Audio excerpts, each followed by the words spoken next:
He's over here. He's going, woo! The energy is amazing. Yeah.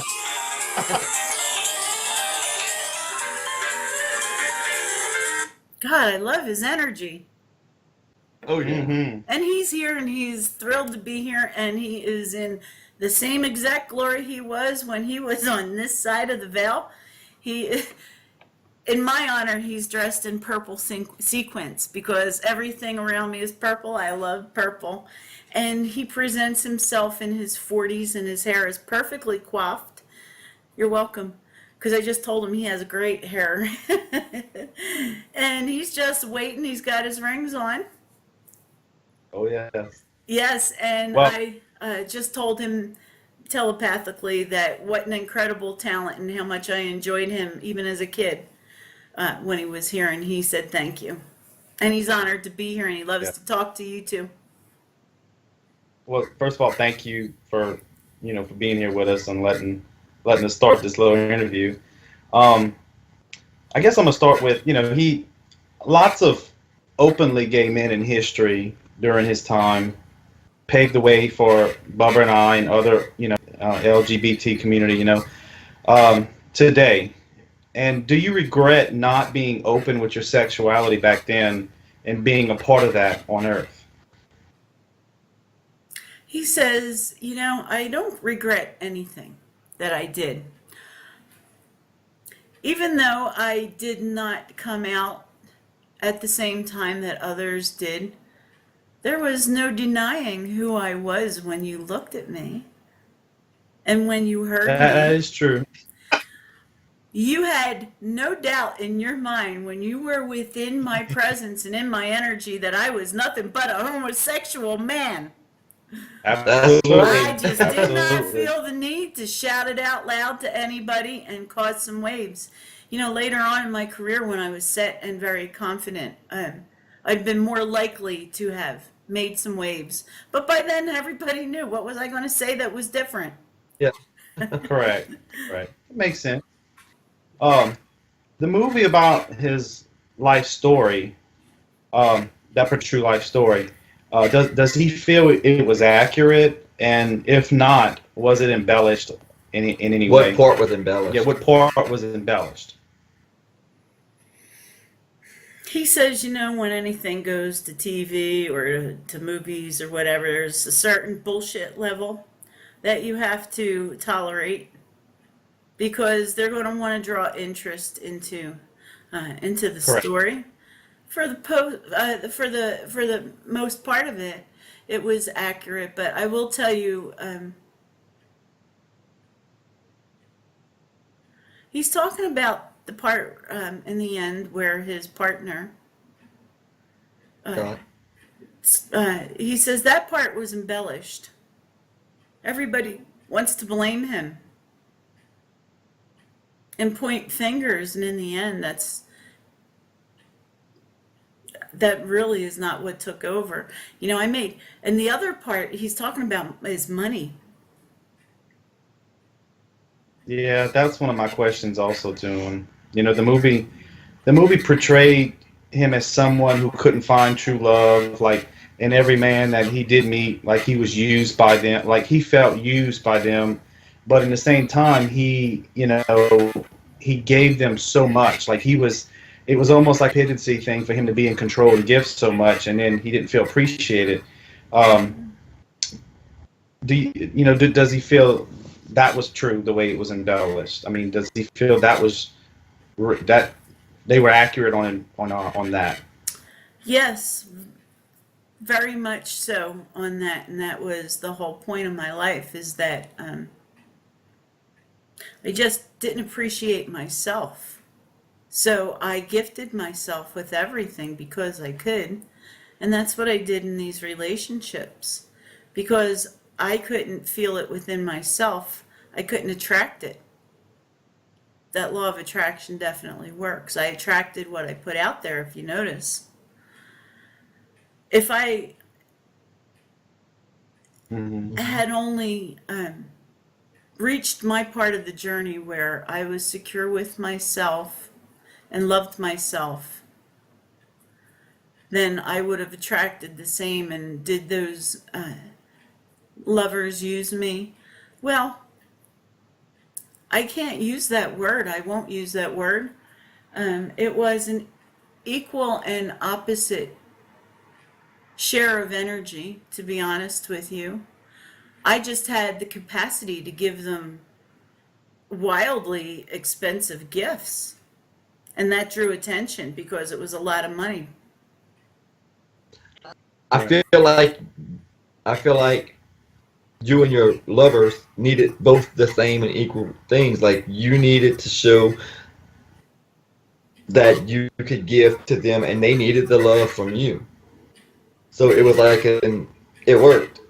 Yes, an equal and opposite share of energy. I agree. Because not only did they get their needs filled for whatever it was, for whatever reason, I also receive fulfillment in my need to provide that for other people. Um, He was who is? very poor when he was young, was he not? Hmm. I think so. Yes. I think so. Okay, because he's talking about that he overcompensated for having nothing. And he was very happy that he could reach a point where money meant nothing and it could be water and a tool rather than, something that had to happen for food. Correct. Um, who was the love of his life, and Was it what was Scott? it, Scott?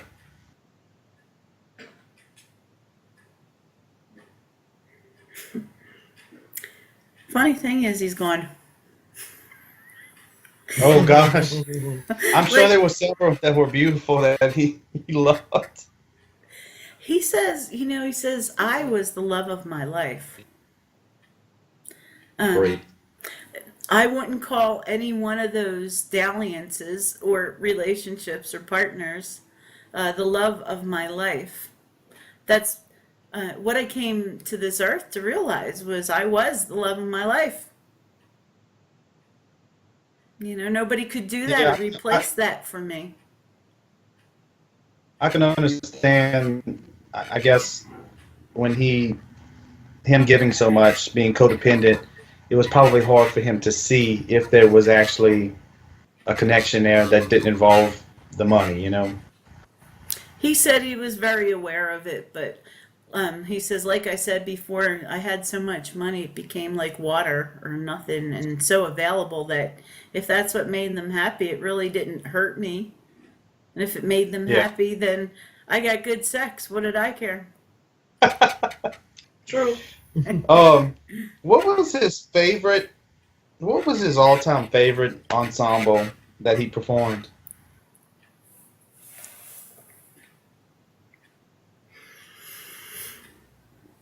Oh, it was beautiful. You're right, and he looked spectacular in it. High five, man. Okay, so it was a white outfit, and it had a cape, and this cape had boa A feathers collar. around it, the white, and it was everything. There was rhinestones everywhere, and then the outfit underneath it was a white, but again rhinestones everywhere. He said he was sparkalicious. I'm seeing Wow, it also. Yes, he was. with his limousine. Yes. What Um, what would, what would be his favorite song that he ever? If he, I know it's you probably hear it, but I'm wondering what would be his favorite song that he performed that he wrote. Be one of his favorites.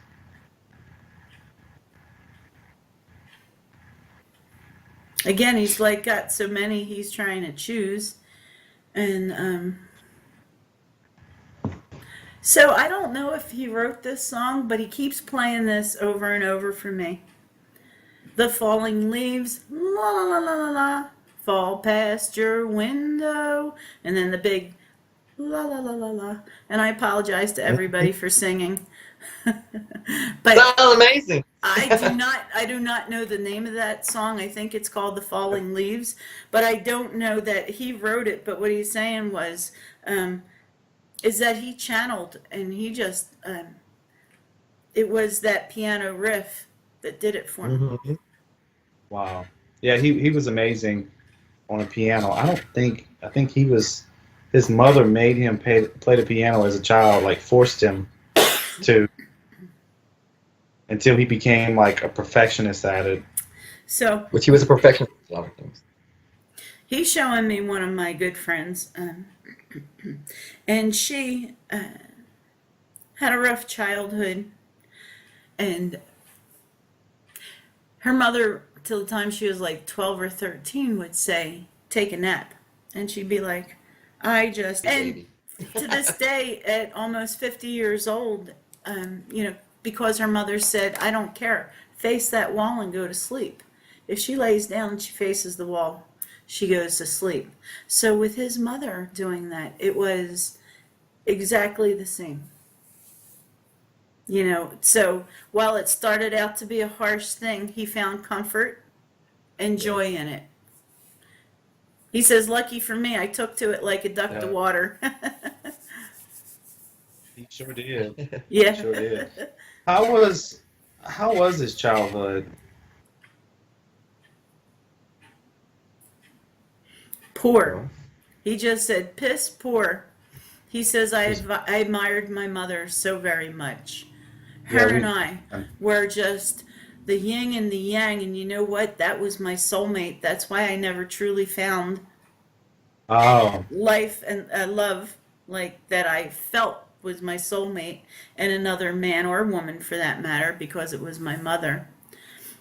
And I admired her. I admired her energy. And that's why I chose feminine. I identified with feminine. Um, he doesn't talk much about his father. I don't think his father was around for long. he don't remember too much about him, I don't think. Yeah, I mean, he's not giving me anything other than he was. I just hear the door shutting, like he closed the door and he was gone. Um, but he said, "Yeah, we were so poor." Um, but I channeled through that, and that's what my mother gave me. She knew that it would take off and it would just give me solace in all this darkness. And that's what Hmm. happened. And I identified with her. And we had our own little games in our own little world. We had one very incredible relationship until the day she parted. And she took a piece of me. And when I came back, I was so glad to see her. We're back as one. We experience everything. It's such a feeling to be home. that's beautiful. Yes. Hmm. Um, I mean, probably not, but I'm asking this question. Has he reincarnated yet, or does he ever plan to? He said he has, and he is still connected heavily with music and the piano. Wow. So he's here. A part of him is here on Earth. Hmm. And there's a little, I believe he's a Japanese boy, and he's a prodigy on the piano. And that's who Wow. he is. That's who he has come back as. He said that his connection to music and ability to use that to help people Wow, is the attraction and why he's come back in almost the same capacity, just different. wow. Hmm. My question to him is, I don't play an instrument, but my instrument is my voice. Does he see anything? How can I go further into my music? He says that you are your biggest roadblock because deep down inside you don't believe that you can do it or that you're good enough. And that is mostly everybody's roadblocks to whatever it is that they want in life. So don't Wow. feel singled out. Just do it like Nike says. And Mhm. listen to your intuition because that'll never steer you wrong. Great. Thank Mhm. you. Hmm. I have a question. Renee asked, "How was it for him being gay in America at that time, and does he feel like the LG, LBGQT community has been able to make true progression?" He says You know, being gay in America at that time, I just didn't acknowledge it. I was it. I lived it. I just didn't speak it because I didn't need that in my life. That Um, label. that label. Yeah, because he says I was just being music and being myself. It really was nobody else's business what I did in my bedroom. I wasn't in their bedroom, Hmm. Correct. right? So I didn't notice the angst at the time. Um, he says I did notice it a little more as I got older because it was more of a media subject, and I was very happy to see that it was being addressed. And I applaud every single person that has brought America to where it is today, to where it doesn't matter if you're a man, a woman, you can marry whoever you want because love is love. So we have come leaps and bounds in that particular area, Renee. But to answer your question, honestly, has all of America come to that point? No. There's still a great part of the population that has not accepted that because they haven't lived it, and that's what their lesson is, and that's okay. But we're working towards a group, a collective thought, a collective energy that love is love as it was intended to be. Great question. Um, I have Amy asked one of these questions, and this is a good one. On whenever he was on Earth, what was some of his hobbies that we may not have known about or saw on on his life story and anything? What's something about him that he enjoyed doing on Earth that no one maybe not knew about him? I'm not saying that. And he's like, oh, go ahead. I'm like, no, I'm not saying that. Oh, man. Okay. Because I'm like, they're pretty thorough in that biography and crap like that. And he goes, crap like that. I used to sit on the toilet and do crossword puzzles. That's what nobody knows about me. Is that what you wanted to know? Yeah, hey, Yeah. that's Hey, right. inquiring minds want to know. And did he ever work on his own costumes? Oh, he says, unfortunately, not only did I not have the time, I certainly didn't have the talent. I am not a seamstress as much as I loved clothes and loved glamour. I left that to the experts. Other than the fact that he was, his own music, what type of music did he enjoy listening to, or artists in his own leisure time whenever he was on Earth?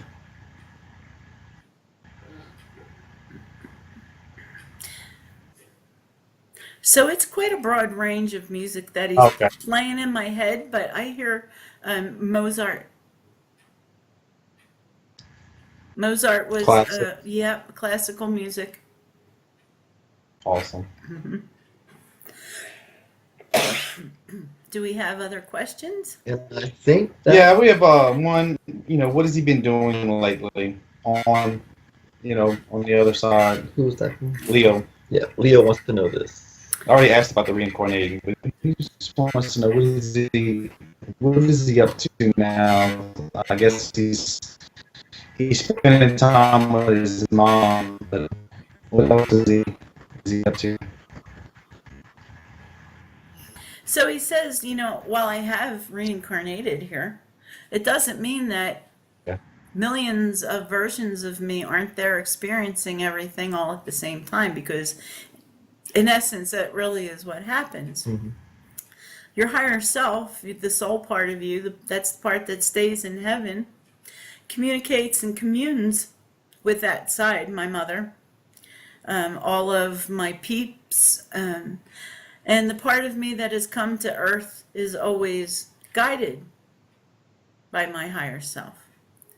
But when I'm on the other side with my mother and with my peeps, I'm still a large part of music, and I listen to it. It's so different up here. It's crazy. I can't even describe the sounds, the tones, the instruments that all come together. It is soul moving on this side. I also go and inspire people. I inspire people in the LGBT, in that community. I want them to know. You got Awesome. That's this. beautiful. You got this. Great. Yes, a lot of people should know and just be who they are and be aware and know that they got this. Yeah. So here's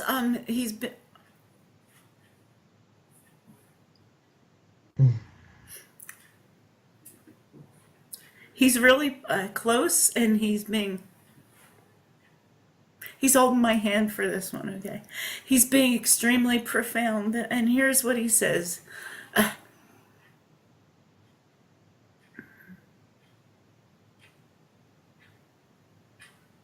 Don't let anybody tell you who you are. You be the best and highest version of yourself, because that's the closest place, the closest way you can live in a heavenly state. Live your own truth and allow anybody to think what they want, knowing that it can never affect your own truth if you don't allow it. Be proud of the beautiful person that you are and you came here to be. Each and every one of us, no matter what we've chosen, have a very valid purpose here. Know it, Make- live it, be yourself. Amazing. He's Awesome. he's beautiful. And you're welcome. And It thank really you. is beautiful. Yep. And I just told him thank you. It's the same up energy that he pervade here in this plane is what he has there, and it's just as sweet and childlike as it was here. Hmm. He was very loving. I know he's very loving. Very much so. And he said thank you for noticing. You're welcome. Now, I think that is all the questions we have except for our very own Eric. Eric. Yes. Okay, so Eric's question, yeah, and it took him a minute because it's actually kind of a twofold question. One part's very surprising to me, and the other part is about his brother. His Mm. Eric's brother Lucas has picked up music, and I mean, he just plays by ear, and he's amazing. The piano, the Well, keyboard, the guitar, I don't know about the saxophone. I think he was goofing that night, but and he says to yes, I thought so. so he said to Liberace, he says, "What do you think about my brother Lucas? What do you think? What do you think?" And Liberace just smiled and says, "We're going to prank him, but he's amazing. He has natural talent, and I'm going to sit there with him." So that's something. I'm sure Lucas won't watch Awesome. this, but I'm sure that's something uh, that'll be pretty cool for him. But he's pretty talented. And the other thing, the surprising question for me, was Eric asked him what it was like to wear all that shiny shit. Yes, I knew it was coming. Eric's Well, like, actually, that's a good question because in the real life story, he almost died because he had to get all those suits dry cleaned, and they were using a type of chemical. And when he would go out on stage with all the lights, he would sweat, sweat, and yeah. that the sweat would come into his body from the chemicals would bleed into his body. It was killing him. Yeah. He didn't know, and Yeah. he had a premonition from a nun that they never. That they found, he thought it was. He figured out that it was an angel because they said there was no nun that visited him when he was in the hospital. Mm-hmm. Oh, he's confirming that it was an angel. Absolutely. And he said, well, it was pretty cool because he says, I like everything shiny and sparkly and diamonds. It's great. I still love it. So to sit there, and that was almost like being a king or the Queen of England, you know, and you have the capes, and even the King of Rock and Roll, me and Elvis had that in common, except mine was sparklier. Oh yeah, he made sure of that. He did that He on did. purpose. And he says that stuff was heavy. Oh my Oh, God, that was heavy to walk around in. I made it look delicate and very good, but it was hard to wear that and function. And he said, not only in addition did I sweat like and the chemicals, but all that makeup I had on. mhm. Same thing, it sweated right into my body, into my pores, and that was an angel because it just wasn't my time yet. Wow. But I didn't Wow. like to smell like body odor. Yeah, that's great. Yeah, he goes, I asked them to double clean it, so there was extra chemicals in it too. Oh wow, he was killing himself, poor thing. Yeah, Yeah. yeah, he said I had no idea. Oh my goodness. Well, So, great question. yeah, Eric, thank you, man. He Thank says, you so much, Eric. yeah, because you're welcome. He's sending love out to everybody. Eric is, and Liberace's just giving us a wave, and Jones in the background just giving us a wave for today. And thank you so much. Thank you, everybody, for watching this edition of Coffee Talk with Bubba and John and Celestine Grace. And we hope to see you again soon. Yes, thank you. See y'all. Thank you so much, Celestine. Thank you, Eric. Thank you, Liberace and Holly. Thank y'all. Thank you. Mwah.